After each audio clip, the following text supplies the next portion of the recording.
අනික තව දෙයක් කියන්න ඕනේ. දැන් අර රතන හාමුදුරුවෝ දැන් අපේ අතුරේ රතන හාමුදුරුවෝ පළාතෙවත් නෑ පේන්නේ. රතන හාමුදුරුවන්ට පෙට්ටි ලියන්නේ අපි දන්නේ කොයි ගියාද කියලා. හරිද? අපි මිහින්තලේ පින්වත් හාමුදුරුවන්ට මංචාරිය කියන්නේ රාල්ගන්ත ඔයාට ආව හයිය කොහෙන්ද? දැන් අපිවත් අපහාස කරන්න එහෙම හාමුදුරුවන්ට හොඳේ. අපි අපහාස කරන්නේ. අපි වැඩි ඩේට වැඩි කියන එක හරි. ඒක හරි. අපි ඉතින් ආදෝන ගැරි වෙන්න හදනවා. මෙන්න මේකයි ඔබ වහන්සේගේ වැරදි. ඉතින් හරි ඉතින් ඒක එහෙම ගලා කියලා වැරද්දක් නෑ. එතකොට හාමුදුරුවෝ අපිත් එක්ක අමනාප වෙන්නෙත් නෑ. උඹලත් එක්ක අමනාප වෙනවා. ඒ මොකද හේතුව? උඹලා වංශාරය කියන හින්දා. එතකොට හාමුදුරුවෝ හිතට එනවට බෑ. එතකොට උඹලා එතකොට පව් පුරව ගන්න උඹලා.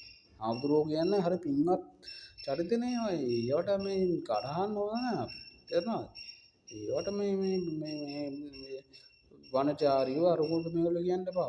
වනචාරියෝ කියන්නේ වනසත්තු කියන වනසත්තු කියන්නේ ඒ අලි කොට ඉන්න උන්ට සත්තු. සත්තු මිනිස්සු වින් කරන්න බෑනේ. මොකද අපි මේ සත්තු කියලා හිතුවද අපි ඇවිල්ලා මේ දුකක් වෙලා තියෙන මිනිස්සු අපි ඇවිල්ලා අපිට කකුල් දෙකයිනේ තියෙන අපිට කකුල් හතරක් නැහැනේ. අපි දෙපානේ.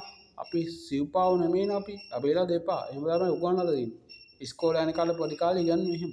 උඹලා ඒවත් හරියට ඉගෙන ගන්නත් අද නැහැ. ඒකට පිස්සු ගලියක් දන්නේ නැහැ. උඹලා පිස්සු ගලින් දෙද ඒක. හරිද? ඒක මම මේ කියන්නේ හරිද? නිකන් ආවුවන්ට නිකන් මේ අපහාස කරන්න එපා මේ වනචාරය කියලා. හොඳේ. මේ මිහින්තල හාමුදුරුවෝ කියන්නේ එහෙම ආචාර්ය නෙමෙයි. ඒ හාමුදුරුවෝ හරි පින්වත් අපි ඕකට. තෝනේ හාමුදුරුවෝ උදව් ගන්න එක ඕගොල්ලන්ට පිනක් ඒක. දැන් නිසිල්ල කියනත් ඒකයි. ඒ උදව් කරන්න කියලා ඒක. හාමුදුරුවන්ට උදව් කරන එක පිනක්. දන්නවද? අන්න එක ඒ තමයි පින් කියන්නේ. තේරුණාද? ඔය කැකේරවල උදස්සනට උදව් කරන්න එපා. ඔකට පුළුවන් නම් සිවුරවල ගහන්න. හොයාගෙන ඉන්න. හරිද? ඔකක් ගහලා එලවන්න ඕනේ. ඕක තමයි වනචාරියෝ මේ මොකාට කැකේරවල උදස්සන. ඕක. නිරාගමිකව නතන නිරාගමිකව කරන්න හදන ඉන්න වනචාරිය තමයි. ඔය දැන් යාළුවනේ ඔය ඉන්දියාව කියන ජර රට දිනවල ඔය රට මේ නිරාගමිකයි. ඒ කියන්නේ උන්ට ආගමක් නැහැ. හරිද? මේ බොරුවට මේ දගල්නවා ඉන්දියාවේ. හරිද? මේ එච්චර මේ වැඩගත්තු උන්නේ ඉන්දියාවේ මොකද අර ෂාරුක් ખાන් කියන්නේ ඌත් ඉතින් ඔය මේ ඩ්‍රග් බිස්නස් එක යටින් ගිහින් ඔය සල්ලි කරක් කරලා දෙතෝ. ඔයගොල්ලෝ හිතනවා මේ ඩගපෑව කියලා ඇක් කරා කියලා දවසට ලක්ෂ ගණන් කෝටික හම්බෙනවා කියලා. එහෙම නැහැ. අපිසු එහෙම හම්බෙනවා මට කියන්න ඕ ඇවිල්ලා. එහෙම වෙන්නේ නෑ යාළුවා. එහෙම වෙන්නේ හරිද?